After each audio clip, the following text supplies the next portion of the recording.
Hello everyone, welcome back to my channel. So this video is a continuation dun sa ginawa nating part 1 ng pag-create ng portfolio tracker. So eto na yung ating part 2. So ngayon, tuturuan ko kayo kung paano naman gumawa ng dividend schedule. So meron tayong ginawang dalawang tabs. So portfolio tsaka market value. Ngayon, gawa naman tayo ng dividend history na tab.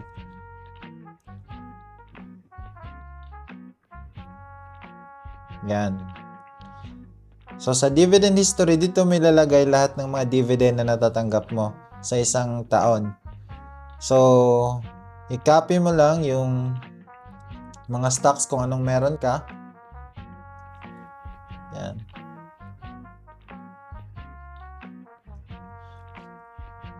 So, ayan, ginapin na natin dito yung mga stocks na example natin.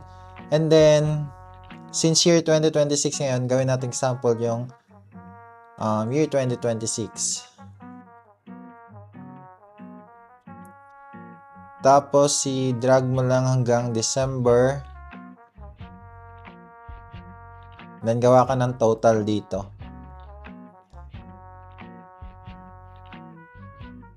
Ngayon, maglagay ka din ng total dito sa baba. And then, isum mo lang or i-add mo lang yung lahat ng natatanggap mong dividends. Tapos, dito din, i-add mo lang lahat from January to December. Yan. Tapos, drag mo lang to. Then, tanggalin natin yung grid lines. Then, lagyan natin ng borders. All borders. Ayan.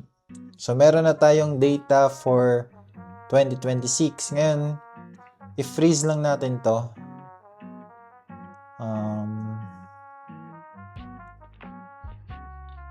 Freeze. Sana ba yun? Ayan, freeze. Freeze the first column. Ayan, na-freeze na yung first column para hindi na siya gumalaw. And then, mag-insert lang tayo ng same.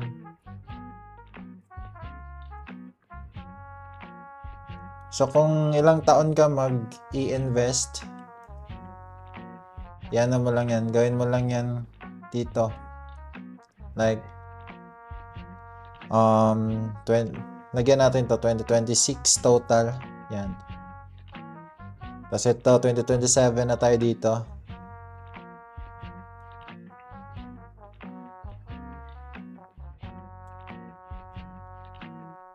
Ayan. Tapos, 2027 total.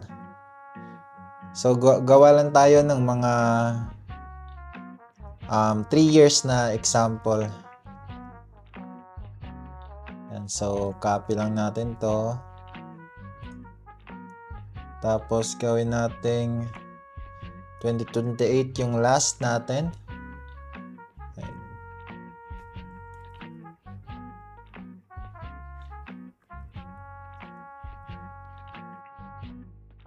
So, drag mo lang ulit. So, meron na tayong 2028 total. So, ayan, meron tayong example dito ng 3 years na dividend history. So, kung mag-uumpisa ka pa lang, so ganito yung gagawin mo. And then, iyan na lang natin to. I-group natin data and then group. Para pwede mo siyang ma-hide kung mapupuno mo na yan. So, yan.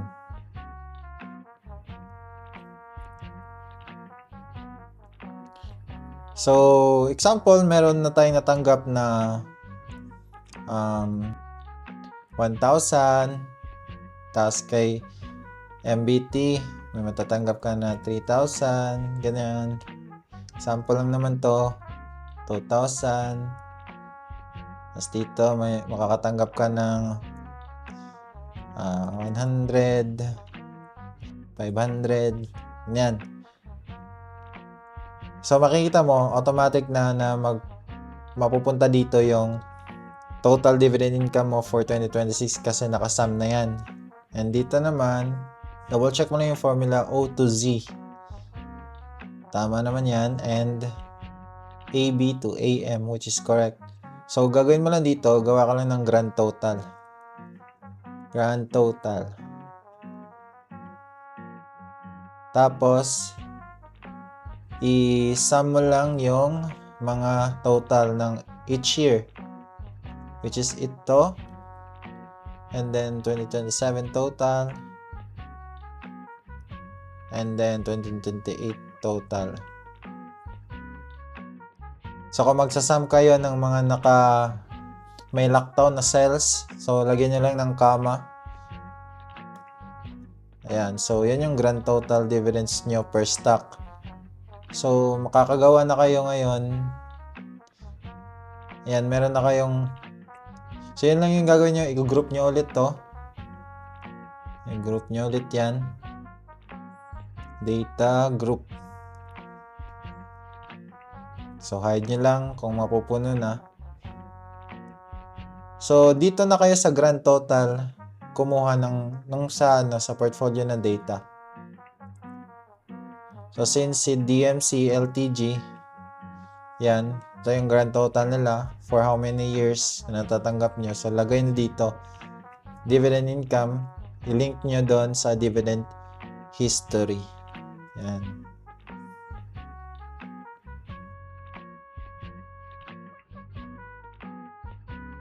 So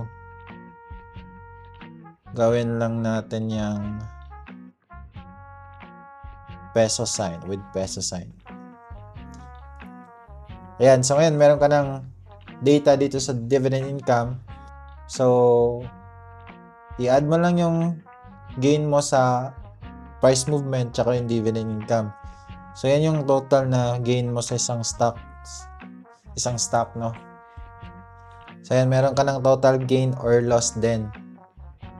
So kompleto ka na dito sa portfolio tab. So sa dividend history,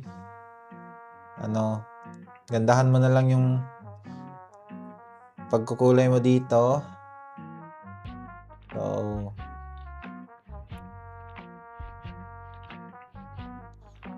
ayan, and dito.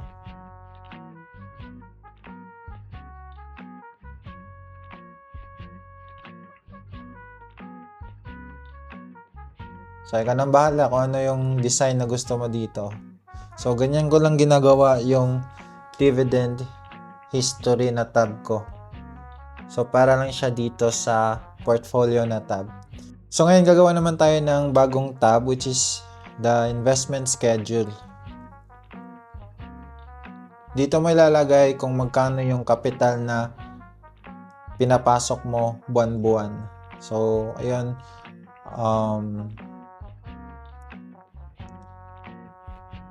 months,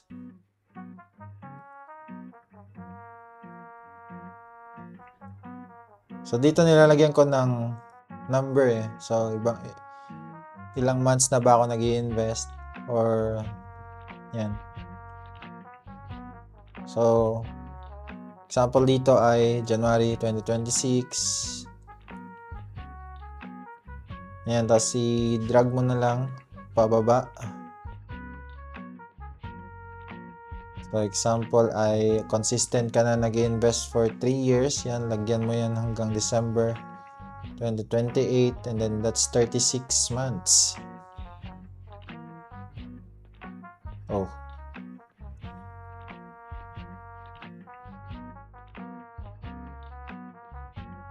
Ayan, 36 months.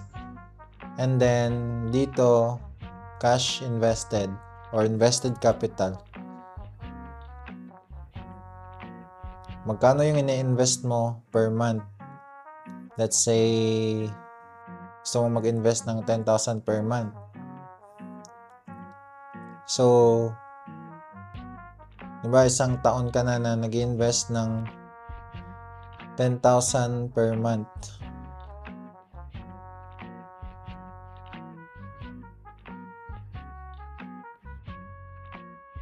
So ngayon,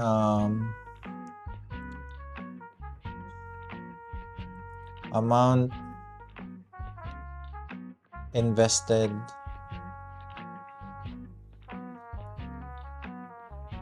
to date.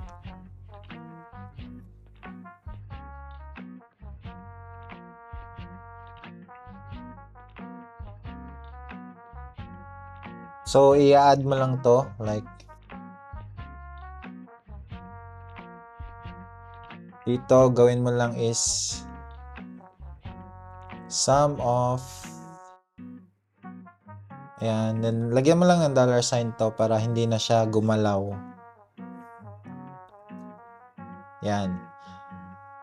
So yan, so for 12 months consistently investing 10,000 per month, that's 120. So kung gusto mong lagyan ng market value, like market value gain on investment, tapos percentage gain on investment. Eto, every month ko to ina-update kasi ang gagawin mo dito is example, isasum natin yung total market value dito. Yan.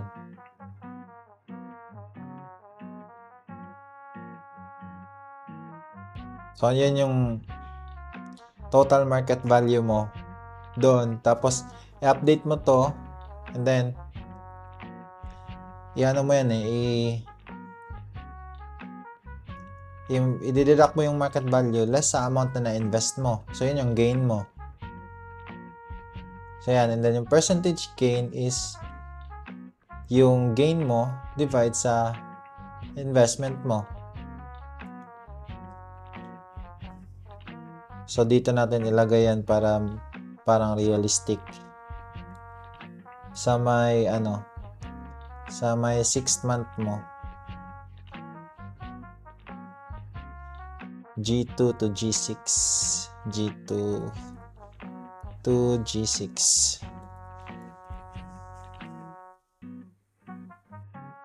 Ayan, tapos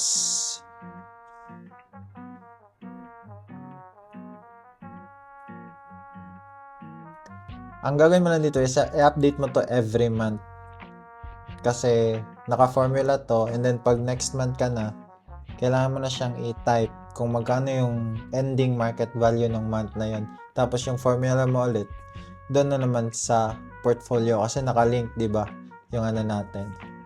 So, ganito mo siya gawin yung investment schedule mo. So, kukulayan mo na lang din to kung anong gusto mo. So, same ba din?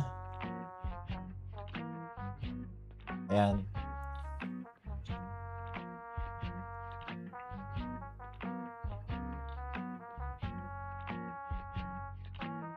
So, tapos na tayo sa part 2 ng ating portfolio tracker tutorial.